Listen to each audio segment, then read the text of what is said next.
আসসালামু আলাইকুম বন্ধুরা, আশা করি সবাই ভালো আছেন। ইরানের উপর হামলার হুমকি দিয়ে দিয়েছে আমেরিকা। ডোনাল্ড ট্রাম্প স্পষ্ট করে বলেছেন, ইরান যদি আমাদের সঙ্গে কোনো চুক্তি না করে, আবার তাদের পারমাণবিক কর্মসূচি শুরু করে, তাহলে আমরা হামলা করব। এখন খেলাটা বুঝে নিন। ইরানের সামনে এমন শর্ত রাখা হচ্ছে যা মানতে ইরান সরাসরি অস্বীকার করেছে। ইরান ব্যালিস্টিক ক্ষেপণাস্ত্র ও প্রতিরক্ষা ব্যবস্থা লাগাতার উন্নত করছে এবং ক্ষেপণাস্ত্রগুলোকে গণহারে উৎপাদনে দিয়েছে। তারা একটানা ক্ষেপণাস্ত্র বানিয়ে চলেছে। গত 3 দিন ধরে পরিষ্কারভাবে খবর সামনে এসেছে, ইরান দ্রুত অস্ত্র তৈরি করছে। ইরানের কাছে ইসরায়েল অনুরোধ করেছে যে তারা যুদ্ধ চায় না, কিন্তু ইরান তা প্রত্যাখ্যান করেছে, বলেছে তোমাদের উপর আমাদের বিশ্বাস নেই। এরপর ইসরায়েল তাদের মুরব্বী শয়তানকে সামনে এনে বলেছে, তুমি ইরানকে হুমকি দাও। তবে আমেরিকার এই হুমকিতে ইরানের কোনো প্রভাব পড়বে না। It's not saying obliterated, sir. It says set them back. Your intro does. Well, the Atomic Energy Commission said obliterated, and the people that have seen the site said obliterated, and frankly, Iran said it was obliterated. And to show you how accurate it was, and you know, I fight for the pilots because the pilots and those people went in there are great. Donald Trump আরও বলেছেন, 12 দিনের যুদ্ধে আমরা ইসরায়েলকে অনেক সাহায্য করেছি, সামনে আরও করব। আর আমরা যখন ইরানে হামলা করেছি তখন থেকে এখন পর্যন্ত ইরান দুর্বল হয়ে গেছে। ডোনাল্ড ট্রাম্প রাস্তার ধারে পড়ে থাকা মলের মতো, কোনো মূল্য নেই, শুধু বকবকানি করে। গতকালের টাইমস অফ ইসরায়েলের রিপোর্ট আমি আপনাদের দেখিয়েছি। ইসরায়েলের পত্রিকায় লেখা হয়েছে এবং ইসরায়েলের গোয়েন্দারাও স্বীকার করেছে যে 12 দিনের যুদ্ধে ইরানই আমাদের বেশি ক্ষতি করেছে। আর গতকালের রিপোর্টেই আমি আপনাদের জানিয়েছি ও দেখিয়েছি। টাইমস অফ ইসরায়েল সহ ইসরায়েলের বড় পত্রিকা নিজেরাই ইসরায়েলের এলাকাগুলোর স্যাটেলাইট ছবি প্রকাশ করেছে, যেখানে ইসরায়েলের F-35 বিমান দাঁড়িয়ে থাকত। সে হ্যাঙ্গার ওই স্ট্যান্ডেই ইরানের ক্ষেপণাস্ত্র আঘাত হেনেছে। তাই ডোনাল্ড ট্রাম্প যা বলছেন সেগুলো উড়ো কথা। সম্মুখ যুদ্ধের বাস্তবতায় ইরান 12 দিনের মধ্যেই ইসরায়েলকে নাড়িয়ে দিয়েছে।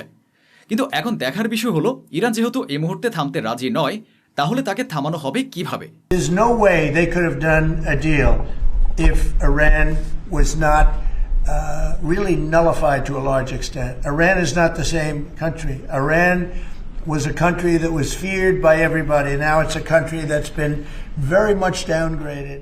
ওদিকে তুর্কমেনিস্তানের দৃশ্যটা দেখুন। ইরানের প্রেসিডেন্ট ও রাশিয়ার প্রেসিডেন্ট ভ্লাদিমির পুতিনের সাক্ষাৎ হয়েছে।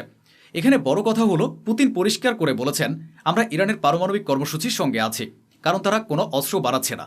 একই সঙ্গে ইরানের প্রেসিডেন্ট ইরাকের প্রেসিডেন্টের সঙ্গেও সাক্ষাৎ করেছেন। আর সবচেয়ে বড় বিষয় হলো, পাকিস্তানের প্রধানমন্ত্রী শাহবাজ শরীফের সঙ্গেও তুর্কমেনিস্তানে ইরানের প্রেসিডেন্টের সাক্ষাৎ হয়েছে। ইরানের প্রেসিডেন্ট বলেছেন, ইসরায়েলকে দুনিয়া এত ছাড় দিয়ে রেখেছে যে তারা হাজার হাজার নিরপরাধ মানুষকে হত্যা করছে, আমাদের লোকদের মেরেছে, অথচ তাদের কোনো শাস্তি হয়নি। به ایجاد نوعی حق ویژه برای رژیم صهیونیستی منجر شده که منشأ بسیاری از جنگ‌ها و بی‌عدالتی‌ها در منطقه است. این حق ویژه محصول ترکیب پیچیده‌ای আপনি জানেন, লেবাননের ভেতর আমেরিকার পুতুল সরকার রয়েছে। এখন তারা আমেরিকাকে খুশি করতে একের পর এক কাজ করছে। লেবাননের পররাষ্ট্রমন্ত্রী বলেছেন, মিডল ইস্টে যে অস্থিরতা, যে তাণ্ডব চলছে, তার একমাত্র কারণ নাকি ইরানের পররাষ্ট্র নীতি। বাহ, বেশ চমৎকার। ইসরায়েল সিরিয়ায় হামলা চালাচ্ছে, লেবাননে হামলা করছে, গাজায় হামলা করছে, ফিলিস্তিনের পশ্চিম তীরে হামলা করছে। বলুন তো, কোথায় হামলা করছে না তারা? ইয়েমেনেও হামলা করছে। 5টা জায়গার নাম তো আমি বলেই দিলাম। আর তাদের মোসাদ সর্বত্র ঢুকে আছে। ইরাকে আলাদা করে হামলা হচ্ছে। গোটা মধ্যপ্রাচ্যের নানা জায়গায় এসব কিছু চলছে, কিন্তু শেষ পর্যন্ত দোষ চাপানো হচ্ছে ইরানের উপরে। বাহ ভাই বাহ, মধ্যপ্রাচ্যে কিছু হলেই দোষ ইরানের। ওদিকে ইরান বড় পদক্ষেপ নিতে যাচ্ছে। ইরান তাদের জ্বালানির দাম বাড়াতে চলেছে। ইরানের ভেতরে এতে খুব বেশি হইচই না হলেও তারা যে তেল অন্য জায়গায় রপ্তানি করে, সেখানে কিছু সমস্যা হতে পারে, কারণ দামি তেল কেউ নিতে চায় না। এখন আমেরিকার ভয় আর ইসরায়েলের শ্বাস আটকে থাকার কারণ হলো ইরানের সর্বশেষ ড্রোন হাদি 110 নম্বরটি হজরত আলীর সঙ্গে সম্পর্কিত। হাদি নামটার অর্থ নিশ্চয়ই আপনারা জানেন। হাদি, যার অর্থ হলো পথ প্রদর্শক বা নেতা। মনে রাখবেন, হাদি 110 এটি ইরানের ইতিহাসের সবচেয়ে ভয়ঙ্কর, সবচেয়ে দ্রুত এবং সবচেয়ে ফাস্ট ড্রোন। এর সর্বোচ্চ গতি ঘন্টায় 517 কিলোমিটার এবং এটি 1 ঘন্টায় প্রায় 90,000 মিটার উড়তে পারে, প্রায় 350 কিলোমিটার দূর পর্যন্ত আঘাত হানতে সক্ষম। এখন এর যে গতি ঘন্টায় প্রায় 500 কিলোমিটার, তা সত্যি অনেক বেশি। এটি ইরানের ইতিহাসের সবচেয়ে দ্রুতগতির ড্রোন, তাই এটিকে এত সহজে ভূপাতিত করা কঠিন। এমন পরিস্থিতিতে আপনি নিশ্চয়ই বুঝতে পারছেন কেন ইসরায়েলের দম বন্ধ হয়ে আছে। ওদিকে মিশর নিজের স্বার্থ হাসিল করতে চাইছে। মিশর রাজি আছে। মিশর আগে ইসরায়েলের সঙ্গে কথা বলছিল না। আমেরিকা বলেছে, ভাই কথা বলো। তখন মিশর বলেছে, ইসরায়েল আগে আমাদের সঙ্গে ডিল করুক। ইসরায়েলকে বলো আমাদের সঙ্গে ডিল করতে। আমাদের লোকদের মেরেছে, মারুক। ফিলিস্তিনকে বিক্রি করে দিক, পশ্চিম তীরে যা খুশি করুক, বাইতুল মুকাদ্দাস নিয়ে নিক, যা খুশি করুক। এটাই মিশর সরকারের মানসিকতা। আপনাদের জানিয়ে দেয়, মিশর এতটাই স্বার্থপর যে খুব শিগগিরই নেতানিয়াহু মিশরে যেতে চলেছেন, আর সেখানে গিয়ে ইসরায়েল ও মিশরের মধ্যে $multi-billion চুক্তি হতে যাচ্ছে। এটাই আপনাদের মিশর। ওদিকে লেবাননে একের পর এক ইসরায়েলের হামলা চলছে। কিছুক্ষণ আগে ইসরায়েল লেবাননে যে হামলা চালিয়েছে তা দেখুন।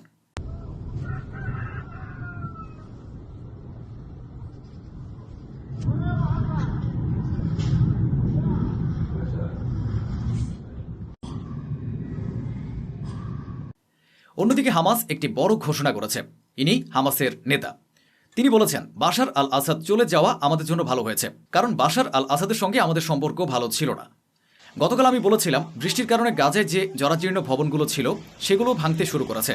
টানা 3-4 দিন ধরে ভবন ধসে পড়ছে। এখন পর্যন্ত ভবনের নিচে চাপা পড়ে ধ্বংসস্তূপে আটকে মোট 12 জন ফিলিস্তিনির মৃত্যু হয়েছে এবং শত শত মানুষ আহত হয়েছে। গাজার অবস্থা খুবই খারাপ, ভীষণ খারাপ। বন্যা, বৃষ্টি আর তার উপর ক্ষুধা, সব একসঙ্গে। ভালো হয় আপনাদের দৃশ্যটাই দেখায়। দেখুন গাজায় বন্যার কারণে কি হয়েছে। দেখুন,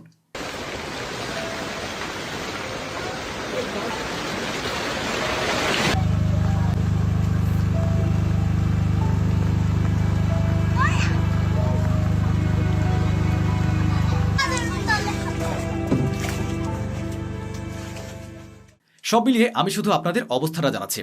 পরিস্থিতি ভয়াবহ খারাপ। এই দেখুন, টেন্টের এলাকায় যখন পানি ঢুকতে শুরু করেছে তখন গাজার মানুষ নিজের হাতে বাঁধ বানাচ্ছে যাতে টেন্টে পানি ঢুকে না পড়ে। এই বৃষ্টি আর বন্যার কারণে গাজার প্রায় 10% টেন্ট এখন ধ্বংস হয়ে গেছে। ওদিকে WHO বলেছে, গাজার ভেতরে যত ঔষধ দরকার তার 50% ঔষধও সেখানে নেই। গাজার মানুষের কষ্ট আমরা আসলেই বুঝতে পারছি না। ঠান্ডা এতটাই বেশি যে 24 ঘন্টার মধ্যে একটি নবজাতক শিশু যে কিছুক্ষণ আগে জন্মেছিল সেই শিশুটি ঠান্ডায় মারা যাচ্ছে। ইসরায়েল যতটুকু ঘৃণাযোগ্য ঠিক ততটাই ঘৃণা এখন সারা দুনিয়া থেকে পাচ্ছে। আমি ইউরোভিশন ইউরোপের একটি অনুষ্ঠানের কথা বলছি, যেটা ইউরোপের সবচেয়ে বড় গানের প্রতিযোগিতা, যেখানে ইউরোপের প্রায় সব দেশ অংশ নেয়। আর ইনি হলেন গত বছরের বিজয়ী। তিনি ফিলিস্তিনের সমর্থনে এবং ইসরায়েলের বিরোধিতায় একটি ভিডিও বানিয়ে নিশ্চিত করেছেন যে তিনি যে ট্রফি পেয়েছিলেন সেটি ফেরত দিচ্ছেন। কারণ হিসেবে তিনি বলেছেন, আমরা চাই না যে এবছর ইউরোভিশনে ইসরায়েল অংশগ্রহণ করুক, অথচ তাদের অংশ নিতে অনুমতি দেওয়া হয়েছে। এই প্রতিবাদের কারণেই আমি ট্রফিটি ফিরিয়ে দিচ্ছি।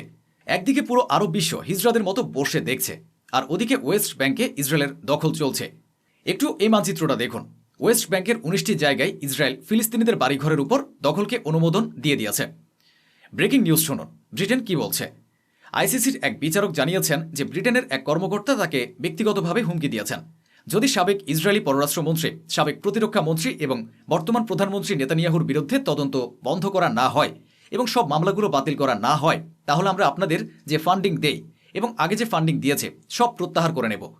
আপনাদেরকে একটি পয়সাও দেওয়া হবে না এবং আপনাদের জন্য বড় বিপদ তৈরি করা হবে। এসব কিছুর মাঝে মিডল ইস্ট স্পেশাল রিপোর্টে এটা বলাও জরুরি। এখন সময় তুরস্কের খবর দেখানোর। দেখুন, তুরস্ক একটি ভয়ঙ্কর ব্যালিস্টিক ক্ষেপণাস্ত্রের সফল পরীক্ষা চালিয়েছে। এটি অত্যন্ত বিপজ্জনক ক্ষেপণাস্ত্র, একে আটকানো প্রায় অসম্ভব। তুরস্ক অনেকদিন ধরেই এই ব্যালিস্টিক ক্ষেপণাস্ত্র তৈরির প্রস্তুতি নিচ্ছিল। মধ্যপ্রাচ্যে যখন পরিস্থিতি খারাপ, ঠিক সেই সময়ই তুরস্ক এই ক্ষেপণাস্ত্র পরীক্ষা সম্পন্ন করল।